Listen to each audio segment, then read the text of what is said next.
மனுஷனும் பேசின காலம் போயே போச்சு. ஐ ஐ ஐ ஐ ஐ ஐ ஐ ஐ ஐ ஐ ஐ ஐ அவன் முழிச்சது முழிக்கிற முகமோ இப்போ செல்ஃபோன் ஆச்சு. ஐ ஐ ஐ ஐ ஐ ஐ ஊராங்கூட எப்போ பாரு சாட்டிங்கு, பெத்து பேரு வச்ச ஆத்தா கூட ஃபைட்டிங்கு. போனோ ஸ்மார்ட்டா ஆச்சு, உன் வாழ்க்கை வேஸ்டா போச்சு. வாட்ஸ்அப், யூடியூப், ஃபேஸ்புக், ட்விட்டர் தேடி போய் வச்சுக்கிற ஆப்பு அத்தனையும் டூப்பு. ரயில் மேல ஒரு மயில், அந்த மயிலை உரசிட்டு போற மாதிரி புரட்டி எடுக்கிற ஒரு புயல். புயலா தனுஷ், மயிலா கீர்த்தி. ஆனால் அந்த பிரம்மாண்டமான அழகான எல்லாரையும் சுமந்துட்டு போகிற ஒரு ரயிலா பிரபு சாலமன் அவர்கள். கீர்த்தியோட அம்மா பேர் வந்து மேனகா. ஆனால் கீர்த்தி வந்து பார்த்தீங்கன்னா மேனகா, ரொம்ப ஊர்வசி, எல்லாத்தையும் மிக்ஸ் பண்ணி ஒரு மிக்சியில் போட்டு எடுத்தால் எப்படி இருக்குமோ அப்படி ஒரு அழகான ஒரு பொண்ணு.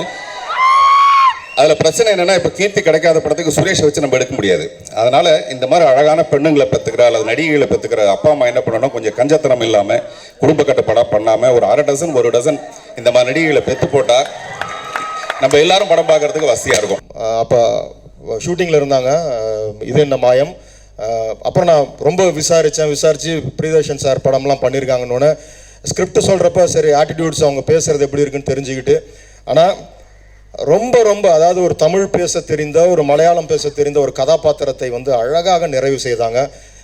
எஸ்பெஷலி நிறைய இடம் ரிஸ்க் எடுத்தது ட்ரெயினில். அது இன்ஜினில் லோக்கோவோட ஹீட் பார்த்தீங்கன்னா ஒரு ஓவன் கிட்ட நிற்கிற மாதிரி இருக்கும், லிட்ரலி ஓவன் உள்ளாரே நிற்கிற மாதிரி இருக்கும். அதுக்குள்ளே முகம் சொல்லிக்காமல் என்னால் அதை பண்ண முடியாது அதை பண்ண முடியாதுன்னா அவ்வளோதான், அந்த படம் நகர்ந்துருக்காது. ஸோ தேங்க்யூ ஸோ மச் கீர்த்தி. சரி சார், மீட் பண்ணலாம் நான் டேட்டு அப்படின்னு ஆரம்பித்தேன். அப்போ சார் வந்து நில்லுமா உன்னை முதல்ல பார்க்கணும் அப்படின்னாரு. சரி சார், ஓகே சார் அப்படின்ட்டு பார்த்தேன். கதை சொன்னார். அப்போ எனக்கு கதை கேட்கும்போது தெரில, எனக்கு கதை கேட்கும் போதே எனக்கு தெரிஞ்சிருச்சு கதை சூப்பராக இருக்கானா, நான் தான் பண்ண போகிறேனான்னு தெரில. ஆனால் கதை முடிச்சதுக்கப்புறம் சார் எப்படி சார் கன்ஃபார்ம்டா சார், நான் தான் பண்ணேன். ஆமாம் நீ தான் கன்ஃபார்ம் அப்படின்னாரு. ஸோ அவர் அதை சொன்ன போது ஒரு சின்ன புன்னகை என் முகத்தில். ஸோ அதை அந்த ஒரு மொமெண்ட் நான் இப்போவும் மறக்க மாட்டேன். ட்ரெயின் வரும்போதெல்லாம் நான் இருப்பேன், அவ்வளோதான். அது எந்த கேரக்டர்ன்றது நீங்கள் முடிவு பண்ணிங்க. ட்ரெயின் ஃபுல்லாக நான் இருப்பேன், நான் இல்லாமல் ட்ரெயின் இல்லை. தனுஷை விட பெரிய கேரக்டர். என்ன ஒருத்தர் சத்தத்தையே காணோம். ஏற்கனவே நான் சொல்லியிருக்கேன், தனுஷ் அவர்களை பற்றி சொல்லணுன்னா என் தம்பி, என் மனைவியோட ஊர், என் அன்பு சகோதரர் கஸ்தூரி ராஜாவுடைய அன்பு பிள்ளை, ரஜினியை விட நல்லா ஃபைட் பண்ணக்கூடியவர், கமலை விட நல்லா நடிக்கக்கூடியவர், அவ்வளோதான். தனுஷ் சார் நல்லா பாட்டு எழுதுவார், நல்லா பாட்டு பாடுவார், பாட்டு நல்லா டியூனும் கம்போஸ் பண்ணுவார்.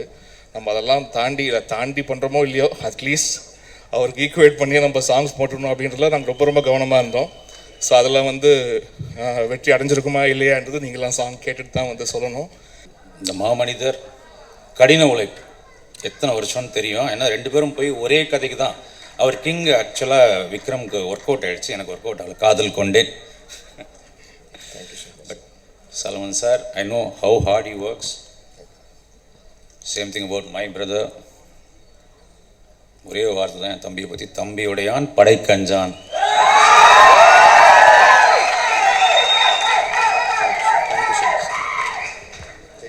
இதே மேடையில் எனக்கு நல்ல ஒரு வாய்ப்பு.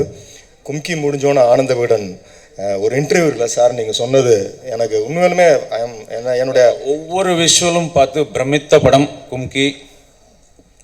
ரொம்ப சந்தோஷம். ஆக்சுவலி என் தம்பி சொல்லும் போதே இல்லை பிரமாதமாக இருக்கும், சார் கூட மட்டும் ஒர்க் பண்ணால் பண்ணிடுன்னு சொன்னேன். Thank you so much sir. இந்த இடம் எனக்கு சரியாக படுது. நான் எங்கேயோ ஒரு டிஸ்கனெக்டட் கனெக்ஷன் மாதிரி நான் சந்திக்கணும்னு நினச்சிக்கிட்டே இருப்பேன். அந்த ஆனந்த விகடன் இன்டர்வியூக்கு நான் நன்றி சொல்லணும்னு நினைப்பேன். என்னுடைய ஆத்மாவின் அடித்தளத்திலிருந்து இந்த நன்றியை சொல்கிறேன். அன்றைக்கி அவ்வளோ பெரிய என்கரேஜ்மெண்ட்டாக இருந்துச்சு. ஏன்னா அந்த மைனா கும்கிக்கு முன்னாடி ஒரு 15 வருடம் லிட்ரலாக நான் வந்து அவ்வளோ ட்ராவல் பண்ணியிருக்கேன், கஷ்டப்பட்டுருக்கேன். உங்களை மாதிரி பெரிய கலைஞர்களோட தட்டி கொடுக்குற வேலைகள் தான் எங்களை எல்லாம் உயர்த்தி கொண்டு போகுது. Thank you so much sir.